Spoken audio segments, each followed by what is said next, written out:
बहुजनांच्या परखड विचारांचे मंथन. रिपब्लिकन वार्ता.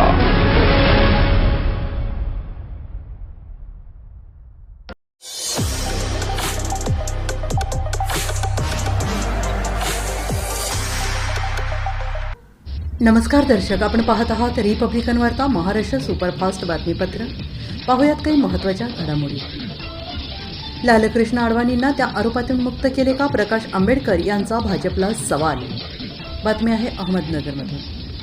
वंचित बहुजन आघाडीचे नेते प्रकाश आंबेडकर हे नगरच्या दौऱ्यावर आहेत. यावेळी त्यांनी मीडियाशी संवाद साधला. यावेळी त्यांनी भाजपवर जोरदार टीका केली. लालकृष्ण अडवाणी यांनी जिनांच्या कबरीवर फुले वाहिली होती. त्यावेळी तुम्ही अडवाणींना पक्षातून बेदखल केलं होतं. आता अडवाणी यांना भारतरत्न देऊन त्यांना त्या आरोपातून मुक्त केलंय का, असा सवाल प्रकाश आंबेडकर यांनी केला आहे. भाजपचे ज्येष्ठ नेते लालकृष्ण अडवाणी यांना भारतरत्न पुरस्कार जाहीर झालेला आहे. अडवाणी यांना पुरस्कार जाहीर होतात त्यांचं सर्व स्तरातून अभिनंदन केलं जात आहे. मात्र वंचितचे नेते प्रकाश आंबेडकर यांनी त्यावर टीका केली आहे. लालकृष्ण अडवाणी यांनी पाकिस्तानचे राष्ट्राध्यक्ष जिना यांच्या कबरीवर फुले वाहिली होती. तुम्ही त्यांना पक्षातून काढून टाकले. त्या आरोपातून तुम्ही अडवाणी यांना आता दोषमुक्त केलं आहे का, असा सवाल करतानाच अडवाणी यांना पुरस्कार देणं हा भाजपचा फार्स आहे, अशी घणाघाती टीका प्रकाश आंबेडकर यांनी केली आहे.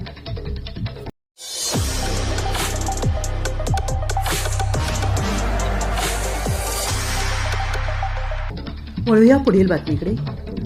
राष्ट्रवादी पक्ष आणि चिन्ह दादांचे निवडणूक आयोगाचा निर्णय.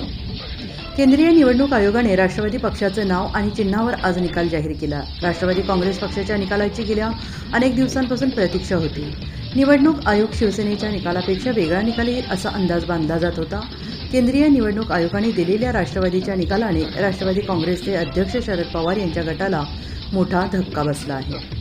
उपमुख्यमंत्री अजित पवार यांच्या गटाला राष्ट्रवादी काँग्रेस पक्षाचं नाव आणि घड्याळ हे चिन्ह देण्यात आलं आहे. निवडणूक आयोगाने याबाबत मोठा आणि ऐतिहासिक निर्णय दिला आहे. दरम्यान शरद पवार गटाला आता निवडणूक आयोगाला उद्यापर्यंत नवीन नाव आणि नव्या चिन्हाचा प्रस्ताव पाठवावा लागणार आहे. शरद पवार यांच्या गटाला निवडणूक आयोगाकडून स्वतंत्र गटाची मान्यता देण्यात आली आहे.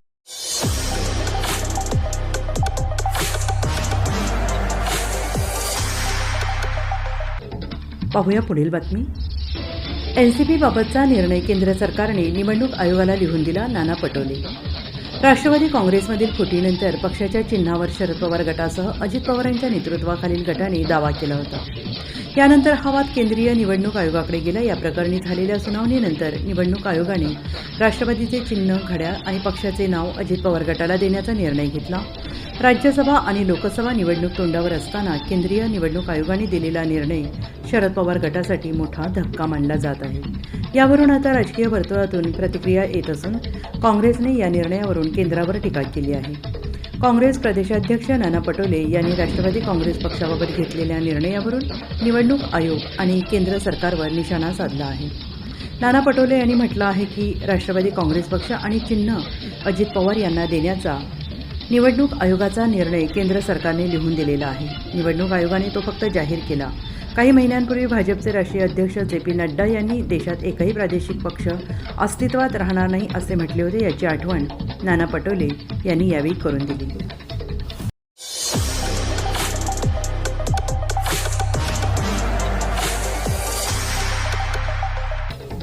पाहूया पुढील बातमी. आमदार खासदार आमच्यासोबत, शेवटी लोकशाहीत बहुमताला प्राधान्य, अजित पवार. निवडणूक आयोगाने शरद पवार यांना मोठा धक्का दिला आहे. राष्ट्रवादी पक्ष आणि पक्षाचे चिन्ह अजित पवार गटाला देण्यात आले आहे. त्यामुळे अजित पवारांचा पक्ष हाच खरा राष्ट्रवादी पक्ष असल्यावर यावर आता शिक्कामोर्तब झालेला आहे. या निर्णयानंतर अजित पवारांनी पत्रकार परिषद घेऊन आपली प्रतिक्रिया दिली. यावेळी त्यांनी निवडणूक आयोगाचे आभार मानले. निकाल नम्रपणे स्वीकारतो. कोणत्याही पक्षाच्या संदर्भात घडामोडी घडल्यानंतर न्याय मागण्याची पद्धत आहे. यानुसार आम्ही निवडणूक आयोगाकडे गेलो होतो. आमचे म्हणणे मांडले, इतरांनीही त्यांचे म्हणणे मांडले. लोकशाहीमध्ये बहुमताला प्राधान्य असते. त्यानुसार आज राष्ट्रवादी काँग्रेस पक्ष, पक्षाचे चिन्ह, घड्याळ आणि झेंडा आम्हाला मिळाला. आमच्यासोबतच्या 50 आमदारांनी जो निर्णय घेतला आहे त्याला निवडणूक आयोगाने मान्यता दिली आहे. विधानसभेत अध्यक्षांसमोरही सुनावणी झालेली आहे. ते कधी निकाल देतील ते माहीत नाही. ते लवकरात लवकर निकाल देतील अशी अपेक्षा आहे, असे अजित पवार यांनी म्हटलं आहे.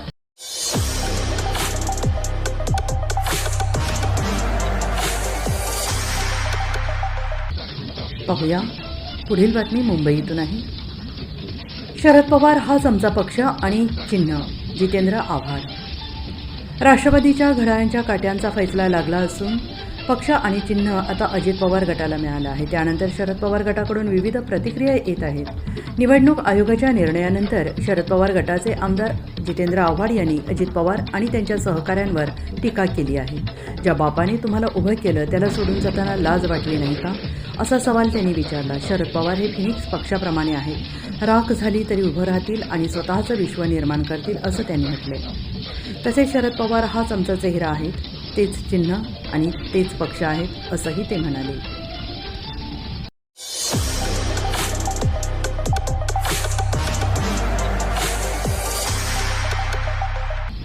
वळतो आहोत सोलापूरमधील एका महत्त्वाच्या बातमीकडे.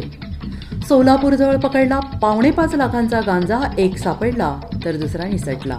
बातमी आहे सोलापूरमधून. लोकसभा निवडणुकीच्या पार्श्वभूमीवर रेकॉर्डवरील गुन्हेगारात आणि त्यांच्या शोधात पेट्रोलिंग करत असताना तालुका पोलिसांच्या पथकात सोलापूरमधून जवळच असलेल्या तांदूळवाडी इथे संशयास्पद स्थितीत वावरणाऱ्या एका आरोपीला पळून जाताना पाठलाग करून पकडले. त्याच्याकडे 23 किलो 850 ग्रॅम वजनाच्या तब्बल 4,77,000 रुपयांचा गांजा हाती लागला. या प्रकरणी एक पकडला गेला तर दुसरा अगोदरच निसटला. मंगळवारी ही कारवाई करण्यात आली. आकाश राजकुमार सोनकडे, वय वर्ष 22, राहणार सोनकडे वस्ती, होटकी, दक्षिण सोलापूर असे अटक केलेल्या आरोपीचे नाव असून आकाश पंडित काळे, राहणार कुंभारी रोड, वीटभट्टीजवळ सोलापूर हा पोलिसांचे पथक येण्यापूर्वीच निसटला. दोघांविरोधात NDPS कायद्यान्वये गुन्हा दाखल झाला असून जप्त केलेल्या गांजासह 20,000 रुपयांचा मोबाईल, 6,50,000ची कार असा एकूण 11,47,000 रुपयांच्या मुद्देमालाचा समावेश आहे. दोघांविरोधात सोलापूर तालुका पोलीस ठाण्यात फिर्याद दिलेली आहे. पुढील तपास सहाय्यक पोलीस निरीक्षक स्वप्नील इज्ज पवार करत आहेत.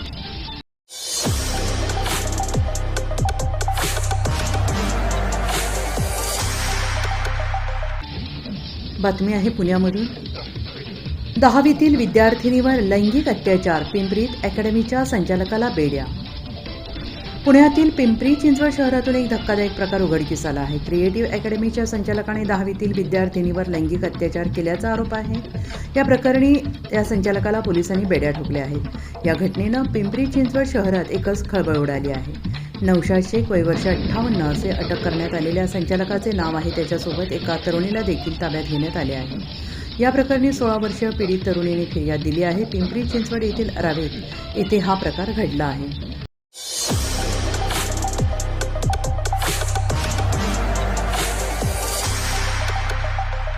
पाहूया पुढील बातमी. ओझर येथील युवतीवर प्राणघातक हल्ला, आरोपीला 5 वर्ष तुरुंगवास.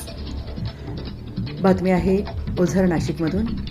लग्नास नकार दिल्याने ओझर येथील युवतीवर कात्रीने वार करून जीवे मारण्याचा प्रयत्न केल्याप्रकरणी सागर गायकवाड या आरोपीस निफाड येथील जिल्हा व सत्र न्यायालयाने न्यायाधीश PD पवार यांनी 5 वर्ष कठोर तुरुंगवासासह 54,500 रुपये दंडाची शिक्षा ठोठावली. ओझर येथील 18 वर्षाची युवती आणि तिच्या आईवडिलांनी लग्नास नकार दिल्याचा राग मनात धरून सागर गायकवाडने ही युवती कामावरून घरी जात असताना तिच्यावर शिवणकामाच्या कात्रीने वार करून मारण्याचा प्रयत्न केला. तसेच तिच्यासोबत असलेल्या तक्रारदार महिलेस जखमी केले होते.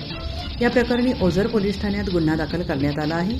या खटल्याची सुनावणी निफाड येथील जिल्हा व सत्र न्यायालयात झाली. या प्रकरणात न्यायालयाने सागर गायकवाडला दोषी ठरवले.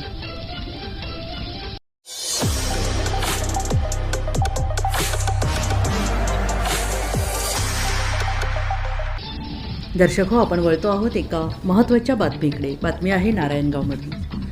पहलवान कैलास पवार खून प्रकरणातील मुख्य आरोपीला अटक, आरोपींना पोलीस कोठडी. नारायणगाव तालुका जुन्नर येथील नामांकित पहलवान कैलास उर्फ पिंटू गुलाब पवार, वय वर्ष 39 याचा खून करून फरार झालेला मुख्य आरोपी सुनील मारुती पवार याला अटक करण्यात आली आहे. आरोपीला जुन्नर न्यायालयाने 9 फेब्रुवारीपर्यंत पोलीस कोठडी दिली आहे. या प्रकरणातील अटक आरोपींची एकूण संख्या 3 झाली आहे, अशी माहिती सहाय्यक पोलीस निरीक्षक महादेव शेलार यांनी दिली. या गुन्ह्यातील 3ही आरोपी सख्खे भाऊ आहेत. खून प्रकरणी रविवारी मंगल मारुती पवार, प्रवीण मारुती पवार, राहणार केंदूर, तालुका शिरूर यांना अटक करण्यात आली होती. फरार मुख्य आरोपी सुनील पवार याला मौजे लोणी गावच्या हद्दीत बेल्हा जेजुरी हायवे रोडवर पारगाव पोलीस स्टेशनच्या पोलीस अधिकाऱ्यांनी अटक केली आहे. पुढील तपासासाठी त्याला नारायणगाव पोलीस ठाण्याच्या ताब्यात देण्यात आले आहे.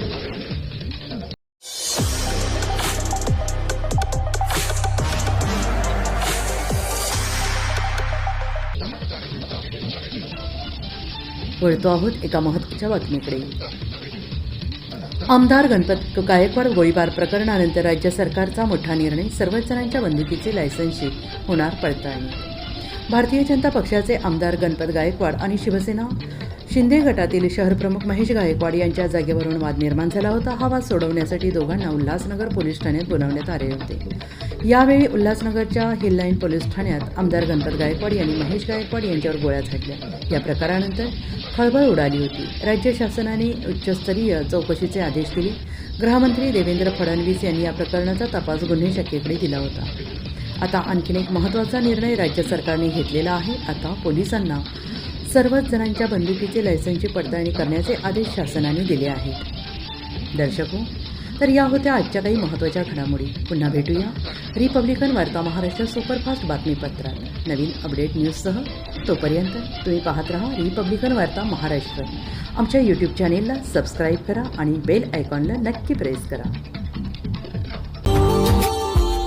Subscribe now and press the bell icon.